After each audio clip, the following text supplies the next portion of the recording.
Suzanne LaGrande, and this is the Shaman's Notebook. Today my guest is Mark Mezadourian, who is an intuitive, a medium, a teacher, and an Archangel Whisperer. How would you describe what you do? First, thank you for having me, Suzanne. It's a pleasure to be here with you. How I describe what I do is to make spirituality simple, practical, and repeatable, not woo-woo, but to actually focus on the substance of the work and the messages. And my job with that, or my goal with it, is to make it as clear and simple as possible. And this is done with the understanding that all of us are hardwired for intuition. So it's bypassing the old ideas that only some people can do it and this and that. But to meet us in this space, everyone to meet in this space where we're all tuned in and we're all available for healing and to communicate with angels and guides and loved ones and to make that a facilitated and simple experience. How did you get started talking to Archangels and Ascended Masters? Well, the super short version is when I was 30, I had an anxiety attack, which was super informative. And in short, there was a negative energy in my apartment, and I learned how to bounce it out. And in bouncing out, I called in Archangel Michael, and it worked, and in a really dramatic way, and that just completely got my attention. And so I started to pay attention to angels and to learn about angels and such, and to have conversations with them, very brief, but just starting to integrate them into my daily consciousness and recognizing in doing so that they always respond and that it brings peace. And what I find fascinating about this work is that our bodies respond to it. And from that perspective is one of the ways that I know that we're all hardwired for it, that we all have access to this work. I know that in shamanic traditions, a lot of times it's a illness or a trauma of some kind that is the initiation into a larger understanding or a willingness to communicate with spirits. Do you find that that's true in general in your work, that people come to this work because for healing initially? Yes, and Michael Beckwith at Agape in Los Angeles talks about that we learn through suffering or insight, and usually our introduction to spirituality is from some kind of suffering, like mine was, and it basically gets our attention. It's something that the universe or our bodies are giving us feedback that something needs to change. And then we get into this space where we have to make our worlds bigger. And spirituality is great for that. But that usually is the initial thing. But what we find is, America is a very trancy country, and we're a very adolescent country. And so it seemed like, what's it like to get out of the trance of life and see what's actually happening? And we have glimpses of that in our dream life, or when, real life happens, birth, death, that kind of thing, or really dramatic events. But it's seeing what happens when we, in a loving way, really have a sustained relationship with our spirituality and let that aspect of ourselves have room and build muscle with it, especially with intuition and healing ability. During the last 16 months, you have held a series of meditations, in fact, 5 weekly. I'm wondering if you could talk a little bit about that work, and just for people who have not been at one of your meditations, can you describe a little bit what you do? Yeah, I think it's worth starting before the pandemic, which is 2 things happened. I got guidance to get on Zoom to the point where my phone system, which I've used for years, stopped working. So I got a whole Zoom universe going. And then I kept having this 2 words float in my head, held spaces. And when the pandemic happened, I just put the 2 together and started creating a space for people to go to be with community, but also to receive spiritual support. I asked for people, like, what's up? I asked people, like, what's on their mind, what they'd like to work on with healing or what would encourage them. And then I gather that information, I write it down, and then I facilitate leading a half-hour experience. And everything that is mentioned gets covered somehow in that experience. And what I like about it is I pray, thank you, Mother, Father, God, thank you, Archangels and Ascended Masters, and then seeing who shows up, which Archangel, which, Goddess or Ascended Master shows up and what they do, and what combinations they show up. And then everyone shares at the end if they want to. It's just seeing where, it always works, and just seeing the commonality of the experience where people do feel seen and heard. They do feel connected with the angels and with the guides, and that help does happen. But what I find interesting about it is that, let's say there's 20 people with 20 different intentions, all those intentions will be met somehow. Mm-hmm. Mm-hmm. And just having that facilitated experience be that having a held space where you are included, where you are cared for, where you are considered. That in itself is a healing, where we just get into the fundamental elements of what is healing, which, the three components that the angels talk about are acknowledgement, acceptance, and allowing. And just recognizing by showing up, you're acknowledged. And in the process of working, that there's an acceptance that something else could happen, and then we allow it to happen. How is this, what you're doing, a kind of practice, spiritual practice? It's a great question. I think the answer to your question, Suzanne, is repetition, that I've done this work for years and years, and just learning how, what works, and what I've learned to do, if there's one thing I've learned to do over doing this for a long time, is to focus on what do the angels say? What are they doing? If I get out of the way, if we get out of the way, what are they actually telling us? What are they communicating to us? What space are they inviting us to join? So my work has been to get out of the way and just hold space and to report what they are doing and what they want us to do. And that's become more and more fluid over the years. Mm-hmm. Can you describe how you receive messages from the spirit world? There's 4 major types of intuition: seeing, hearing, knowing, and feeling. Knowing is the main way that I receive information, to the degree that I will see things. It's slightly different than just straight up clairvoyance, but I'll mainly feel things and then see them. Occasionally there'll be a sensation or something I hear. But it's very simply, praying, thank you, Mother, Father, God, thank you, Archangels and Ascended Masters, for the perfect guidance, perfect clarity, and perfect peace that's here for us right now. In the prayer itself, and it extends from there, that there's already information coming. And just seeing without any expectation whatsoever, like who does show up, and what do they communicate? What are they doing? Are they presenting a color? Are they speaking? And then to just report that. How do you get out of the way so as to clearly hear the messages? I think you could tell in a second what is ego and what is guidance. You could hear the tone of it. I know from teaching intuition groups for a long time that you could you could feel it, you could sense it, and so I've just truly learned, like really honestly, what is my job? It's to hold space and to facilitate and to report. And so if I have an agenda, I'm kind of just nowhere. I know what's happening in the world. I know I could listen to 25 people share intention, see a commonality in it, see a theme in it. But also at the same time, we'll just pray, hold a space.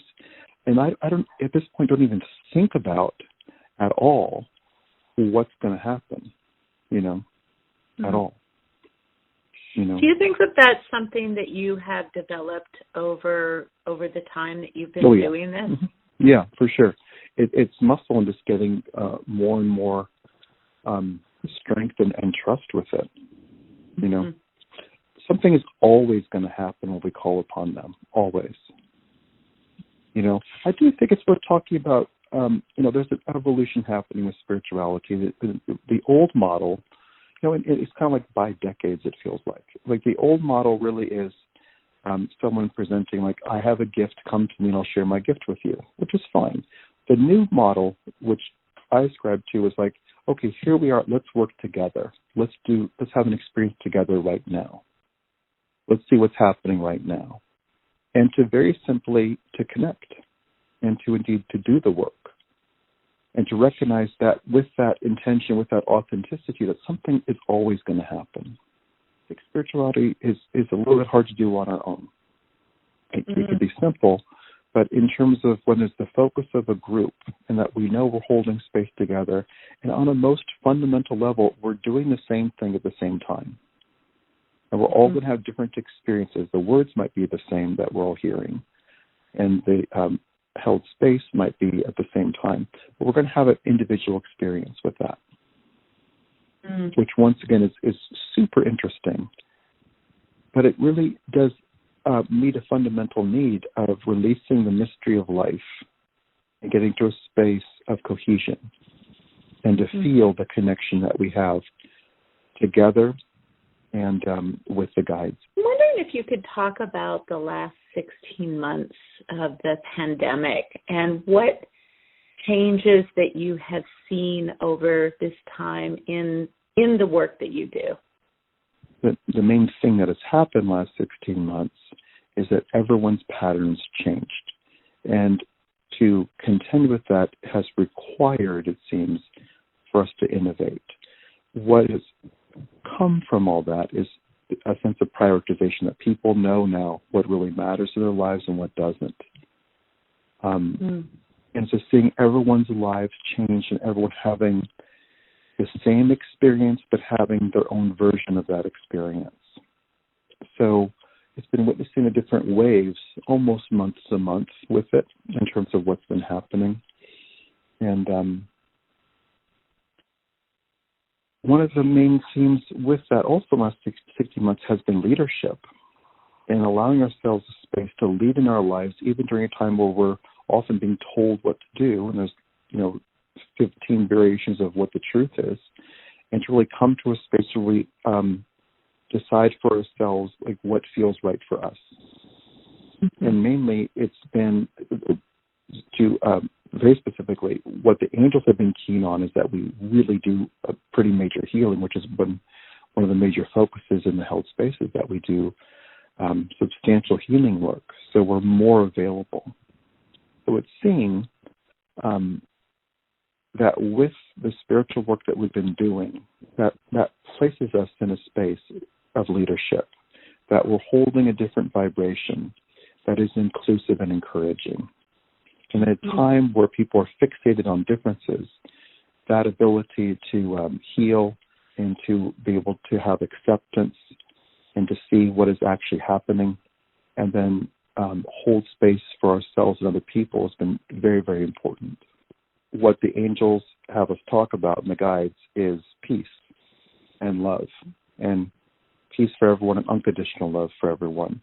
So us doing that, holding that space, and part of the work that we do is to say things out loud, to say affirmations, to release some things and to say affirmations. And a lot of that is around peace and love. And us saying that does impact the entire world. And I think it's just seeing that at play in different ways. Everything I wished for personally, intention-wise, in the election happened, which is great. We're not done by any means with solving problems in this country, but it's just seeing like, well, what created what, and just having, being agenda-free, but having intention and, knowing that everyone on the planet wants peace and love. Our methods may be different, our definition may be different of what peace and love looks like, but we could all join together in wanting peace and love. So in those ways, like big brush strokes as opposed to fine brush strokes, that we do impact the planet. Mm-hmm. It ripples and ripples and ripples. Mm-hmm. You've also talked a lot about being your conscious adult self, and in fact, you have a workshop coming up about that. Can you talk a little bit about what that is? Yeah. I mentioned earlier that, America is a super adolescent country. And, it's seeing which part of us actually can engage with spirituality on a very deep level and get things done, and that is the conscious adult self, the conscious adult part of ourselves. And if we could think of what defines an adult is the aspect of us that gathers information and then makes informed choices based on that information.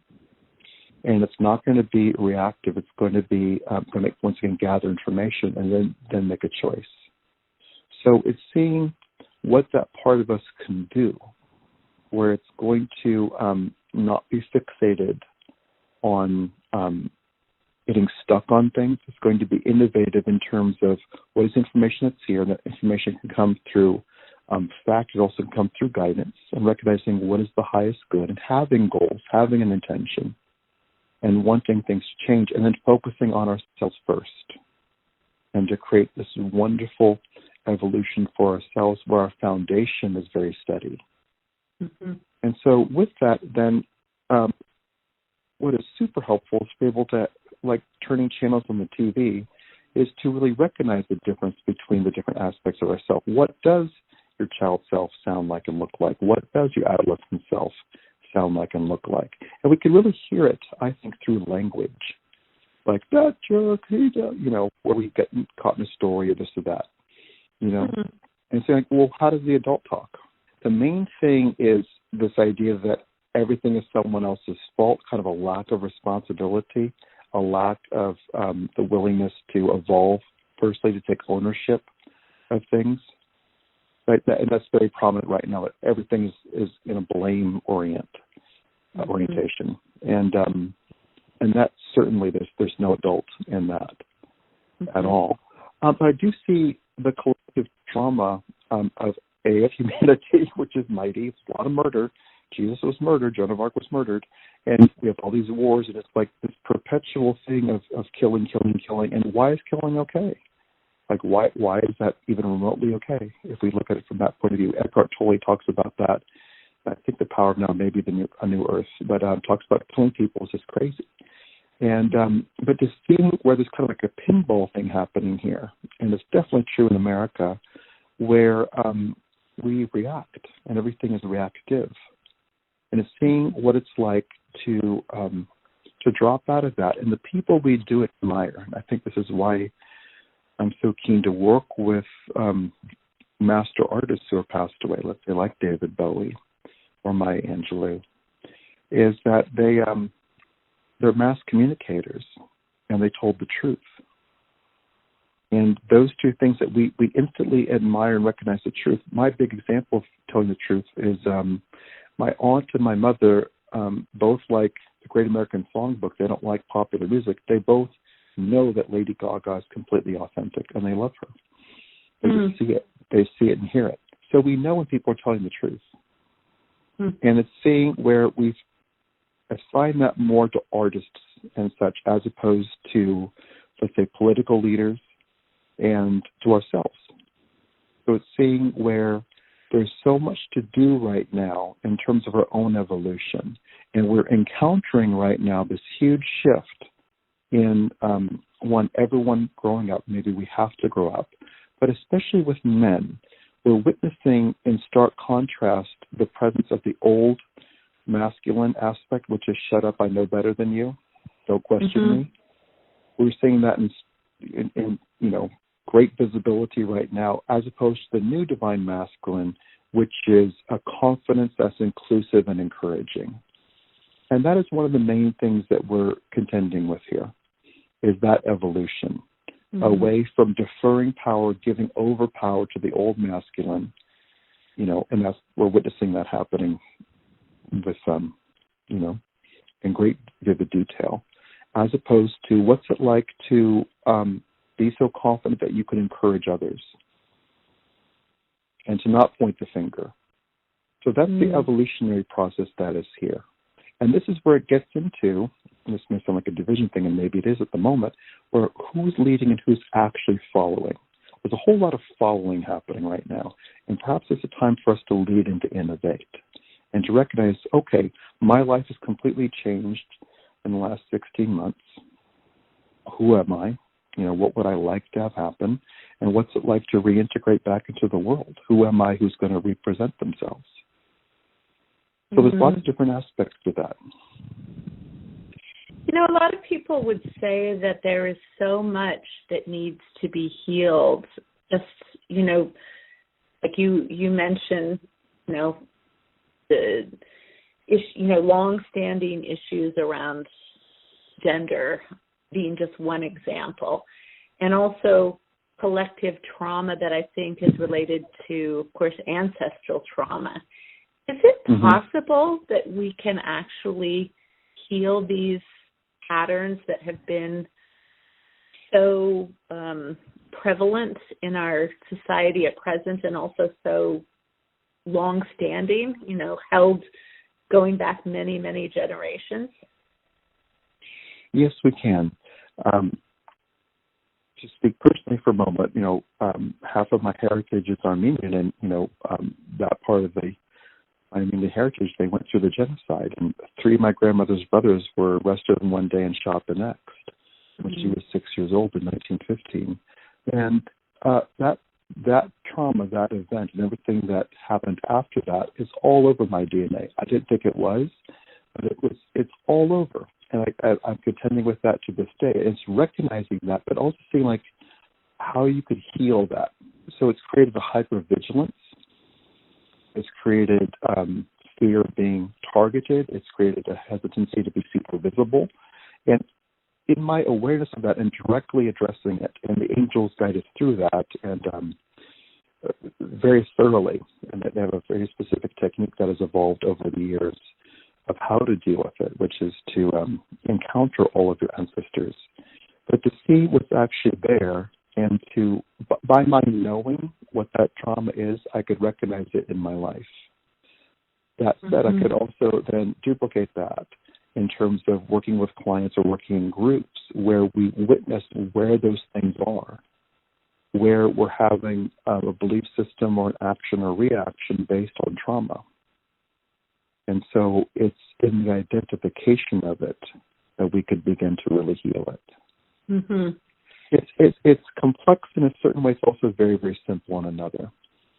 I'm wondering what the angels say about this time, or what their perspective is as to what has been happening in the times that we're living in, particularly the last 6 months, where we've seen so many really important and fundamental changes occurring.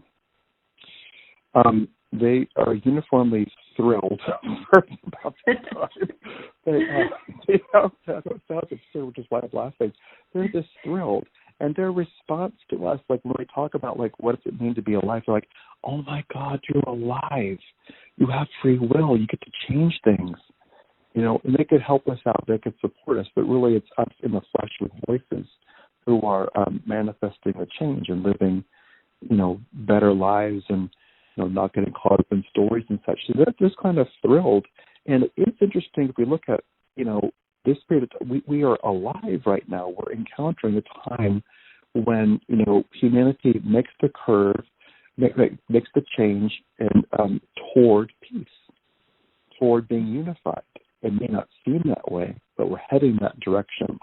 And why is all the ugliness of humanity is on the surface right now to be seen? There's some things that are murky, you know, greed and guns and all that stuff. But really we're seeing the hate that is present. And we can recognize that hate is based in fear and trauma. And we can heal that. So they're really thrilled with all the things that are happening. They're happening quite rapidly. You know, so we could just keep affirming that everything, that there is a uniform truth to what's happening, that there is, you know, what's it like if no one could lie? You know, if we get into a telepathic space and you know, intuitively we could feel the vibration of people are not telling the truth and withholding the truth. And what if that, you know, what if there was just no opportunity to withhold or to deceive? That's interesting. And let's just work off of that idea. How do you maintain such a faithful and hopeful version and vision for the future? Personally, I think it's because I've spent many decades of my life being very cynical. And I saw, the more and more I got into spirituality, I saw what I had manifested through the cynicism, which things did not go well, And so it's seeing where there's a practicality to it. Also, it's just, coming back to something we talked about at the beginning, which is, what do angels say? What do the angels talk about? They're not going like, oh my God, you guys, what are you guys going to do? Pretty messed up. They're not saying that. Like, let's work. Let's take in a breath. Let's focus on love. What's the highest good that could happen right now? Let's take action toward that. So it really has been informed by recognizing firsthand the power of prayer, welcoming miracles, welcoming great things, and how good it feels to tune in, how good it feels to do that as a group, how good it feels to support each other and to allow the angels and the guides and the goddesses and the masters and such to have a place in our lives, to listen to them. They all have very distinct voices, but they do have the same message, which is let's focus on what we want to have happen. Let's not worry about anything that you don't want. Let's not let fear talk. Let's acknowledge that fear might exist. Let's not give power to fear. And let's very simply take action toward what we want. And that in itself creates a great deal of faith and a great foundation of faith. Wow. Thank you. That's really true. Certainly I've experienced that from being in your meditations, is that sense of hopefulness that comes with, I think, having other people hold that higher vision together. So I think it's so interesting, and it's really made me trust your work a lot, that you have such a good sense of humor. And I'm wondering if you could talk a little bit about the relationship between humor and spirituality and spiritual connection. You mentioned that Jesus is a really funny guy, which is not how he's often portrayed. Yeah, and the angels are funny. So if I'm going off of what they do, they're pretty funny, and the lightness that comes. We live in such an intense time, and there's kind of three things here. One, something the angels have said for years: we are already experts in our own pain. We know what doesn't work. Let's not linger there. Two, how are we going to actually access this? Many of us come to this work because, let's say, different ways of doing faith doesn't work. It's very, very rule-oriented and such. What's it like to actually do the work and connect? And humor is part of our lives. And like I said, that's how they're communicating, which is lightheartedness. We could deal with very, very deep subjects, but humor and lightness are around that. And it's like real life. It's like a Chekhov play or Shakespeare play where there's a laugh next to something serious, And the third, which is Ram Dass is a huge influence on me. I do almost nothing that he does, but there's been this. It's an audio series which is on his website called "Here We All Are," which is him doing a college tour after he came back from India, and it's the talks that became Be Here Now, and he. I love listening to those in terms of how he's communicating the information, which is a lot of humor. And I've also heard the talks right when he got back, and he's really strict, really dogmatic, and it's not landing. And with the humor, he's really landing. Also, Michael Beckwith and such different spiritual teachers, Marianne Williamson tells a good joke, just seeing where, how information gets across and learning that. And coming from theater, which is my background, learning where, comedies you can have a great message in a comedy and people will get it while they're laughing. So it's just my nature. I like to, for things to be light because life can be heavy. So it's all these different things combined. And it's not so much like my intention, like I'm going to tell a joke now. It's not so much, but it's seeing where let's give a context with some lightness and some humor, and it does go a long way. It does, and it's delightful. I love it when you translate for the fairies. Oh, yeah. Well, that is how they talk. Like, oh, my God, Suzanne. If people are interested in connecting with you and knowing more about your work, where can they go? I would invite people to go to my website, markmezadourian.com. There's lots of material there. There's ways to connect. The free health spaces will continue.